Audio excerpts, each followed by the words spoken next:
I grew up in a sprawling estate with a driveway that stretched out like a long, winding serpent. At night, the woods surrounding our home would swallow up every bit of daylight, turning the world into a suffocating blackness. There was something so ominous about the dense forest, a never-ending maze of trees that stretched endlessly in every direction. Even as a child, I had this unshakable sense of fear when nightfall arrived. It was like the woods held some dark secret I wasn't supposed to discover. For as long as I could remember, I hated going outside at night. But unfortunately, I often had to. My mother had this inexplicable habit of assigning me chores at the most inconvenient times. Sometimes I had to take out the trash. Other times, I'd need to bring in chairs from the back deck to keep them from being blown away in a storm. We had 6 kids in our family, and I don't know why I was the one chosen for these late-night tasks. Maybe it was because I was the most cautious or because I never complained out loud. But then came the night that changed everything. A night so ingrained in my memory that every detail haunts me to this day.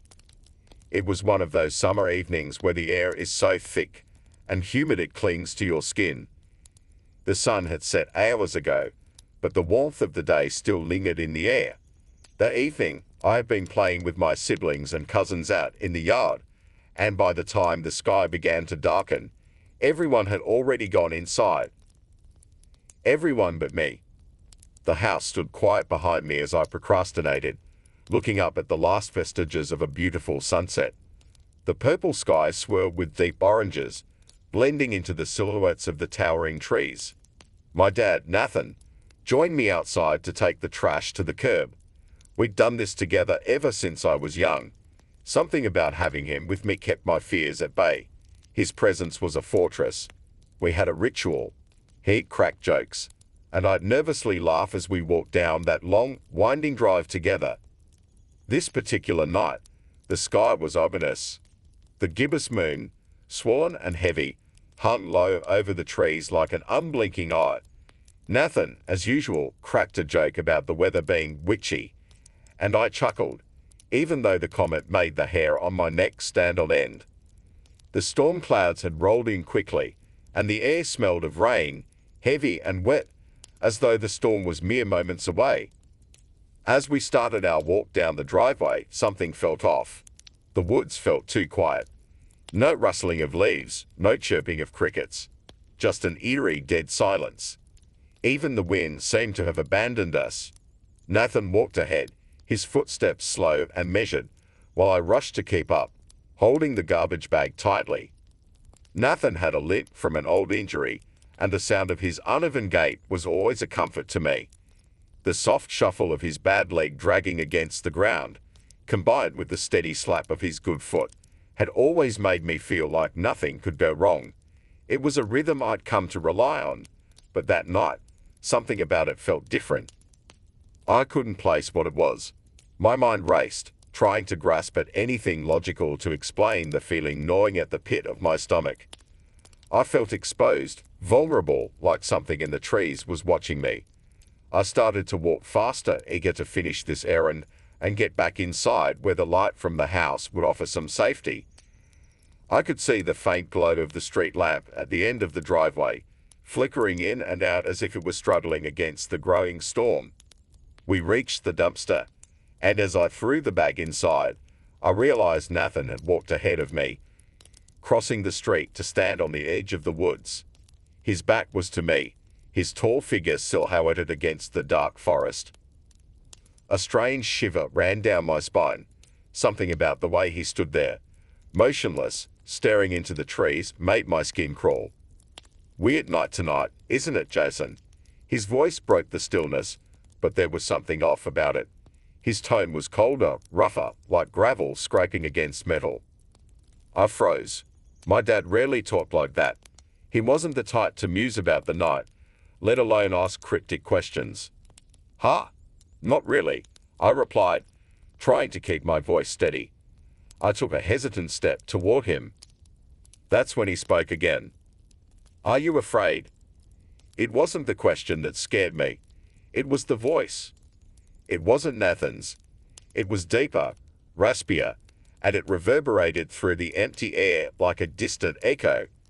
My heart dropped into my stomach.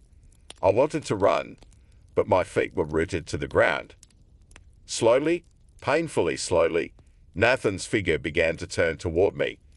But it wasn't natural. His body twisted in sections, as if he were a puppet being turned by invisible strings. First, his feet moved, then his legs, then his torso. His arms dangled awkwardly at his sides as they followed. But his head stayed facing the woods. I stood there, paralyzed by fear, as his body fully faced me, except for his head. Then slowly, almost mechanically, his head began to turn too. The sound of it, a grotesque cracking, like bone grinding against bone, made me gag. My stomach flipped as my brain screamed at me to run, but my body wouldn't listen.